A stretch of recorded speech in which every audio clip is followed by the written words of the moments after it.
Hello guys, what's up? Magandang umaga sa inyong lahat. Welcome back na naman sa ating panibagong video.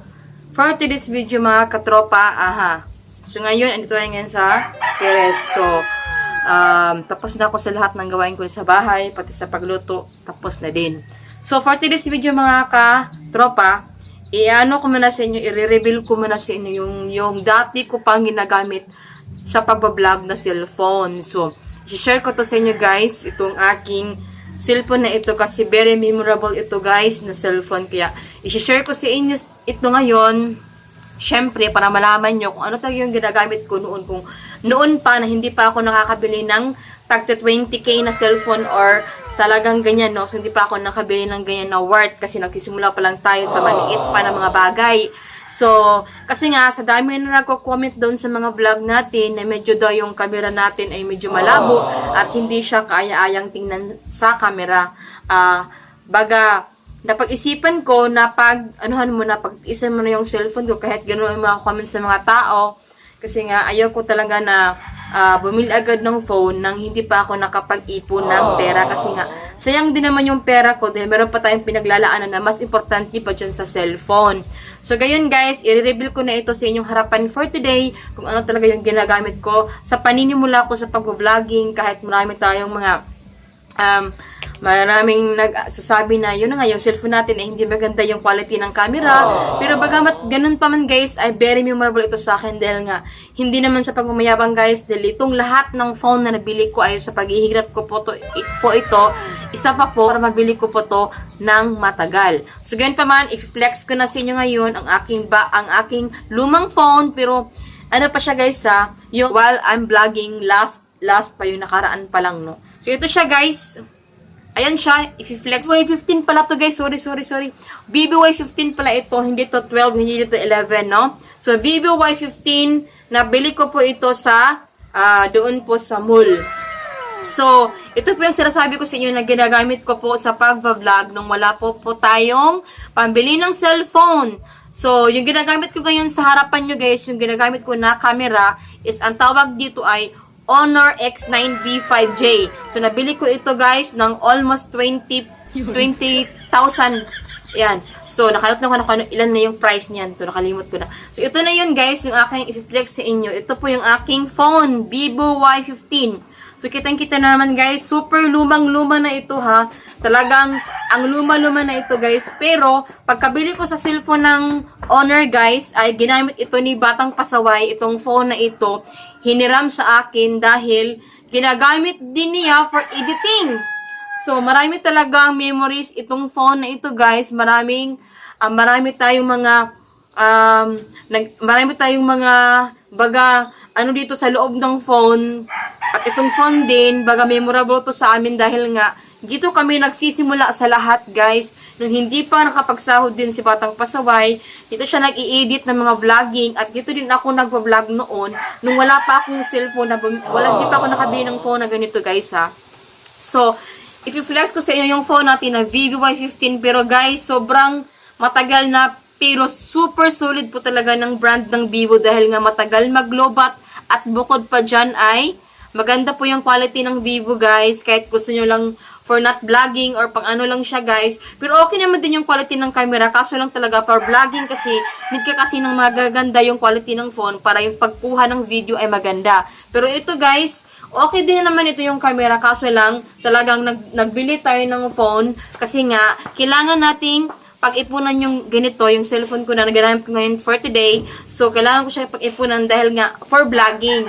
So, ito po siya guys, yung phone. Ayan, i-flex ko sa yung harapan. Kahit super luma na itong cellphone na ito guys. Pero, may pero guys ha, hindi ito magasgas or hindi ito pangit kasi nga, talagang alagang-alaga ko po yung aking cellphone. Kahit ganito lang po ito, no. So, ito po si Vivo Y15 po yung aking phone. Ganyan, sa pagpapamimula parang vlogging, wala pa tayong kapira-pira, no. So, ito po siya, flex ko sa inyo. Ayan po yung likod.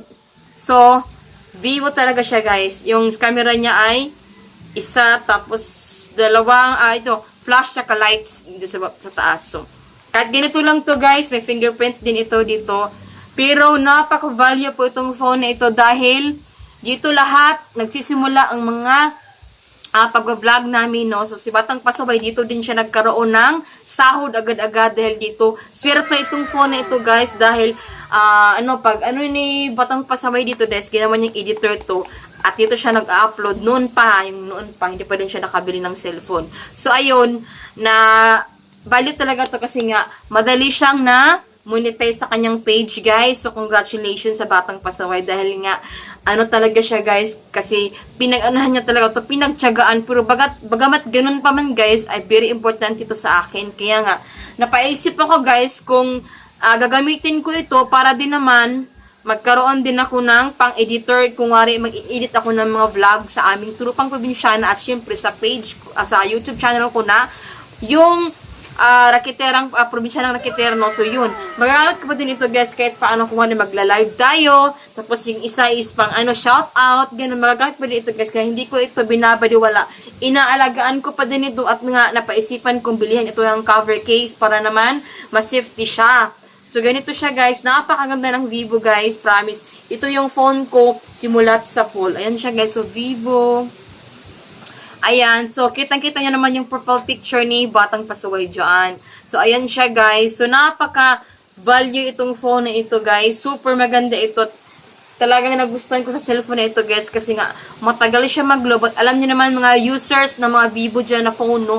Talagang maganda yung Vivo kasi nga, very tasted na natin na hindi matagal mag-load at tsaka handy siya hawakan, magaan lang, at comfortable siya sa likod, para siyang glass sa likod. So, ito lang, guys, yung aking in-update sa inyo para malaman nyo din kung paano ako nagkaroon ng cellphone na ganito, yung ginamit ko ngayon for today sa pagkakamera ko. So, yun, guys, yung sa video ko ngayon, no? So, ito po. So, sahod din ito ni, guys, ni Batang Pasaway. Pinag-ipunan namin yan. Pinag-iipunan ko. Kung wari, pinag-ipunan namin to, guys, para mabili ko itong Honor X9B na 5J. So, thankful pa rin tayo kasi nga, binigyan tayo ni Batang Pasaway ng cellphone. Siya po nag-provide ng phone namin para for vlogging kasi nga, wala tayong pera. So, siya yung may pera kasi siya yung unang nakasahod. So, siya yung nagbili nito. Pinag-ipunan talaga ni Batang Pasaway para mabigay niya sa akin. So, maraming salamat para dyan, Batang Pasaway, sa binigay mo na cellphone. At saka nagkaroon ako ng good quality na camera. So, ayun, guys. So, ngayon, tapos ko nang na-flex ito. So, magko-congratulations pa din ako kay Batang Pasaway. Dahil nga, alam nyo ba, guys, marami tayong sorpresa na gusto kong i-share sa inyo. Dahil alam ko, hindi ito sa pagmamayabang, guys. Ito lang po ay, bibigay ko sa inyo ito na, guys, para din magiging, kayo, guys, magiging, katulad kayo ni Batang Pasaway na, talaga nagprosigido sa buhay, kaya naabot ang mga pangarap. Charis. So, pakpakan na to si Batang Pasaway. Congratulations kay Batang Pasaway dahil, guys, nakuha na din niya yung matagal niyang pinapangarap na magkaroon siya ng sariling sasakyan. Kasi nga, si Batang Pasaway noon, wala pang sasakyan, guys. Ay, nako. Nag-rent lang siya ng car doon sa kanyang kakilala, guys. Kaya nga, super hirap talaga kasi mas magastos kapag nag-rent tayo ng car. So, pinag-ipunan talaga ni Batang Pasaway yun. Super matagal nang pinag-ipunan ang pagkakaroon ng sasakyan. So, kahapon sa hapon, pumunta sila sa Davao. Doon nila kinuha yung car. At kaninang mga kagabi ng mga alas 11 pala ng gabi, tumawag sa akin. At ang sabi niya, nakuha na doon niya yung sasakyan. Ginaganon pa niya yung susi, guys. So, talagang hangang-hanga ako kay Batang Pasaway.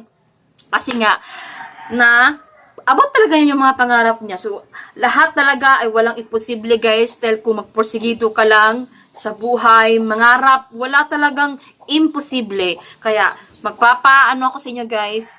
Hindi to pagmayabang, guys. Wala akong pinagmamayabang na kahit anong mga Gusto ko lang ma-inspire kayo na magsikap sa buhay para magkaroon din kayo ng ganyan na mga bagay, guys. Dahil walang imposible talaga pag marunong tayong maghanap ng pera. So, yun lang muna, guys, yung ating update for today. Dahil hanggang dito lang muna tayo, guys. Dahil medyo magre-relax muna ang inyong Inday Raketera. Kasi nga, tingnan nyo naman, guys, kakalaba ko lang kahapon. Hindi pa ako agad nakapag relax kasi nga kagabi matagal ako nakatulog, mga almost 12 na ng gabi.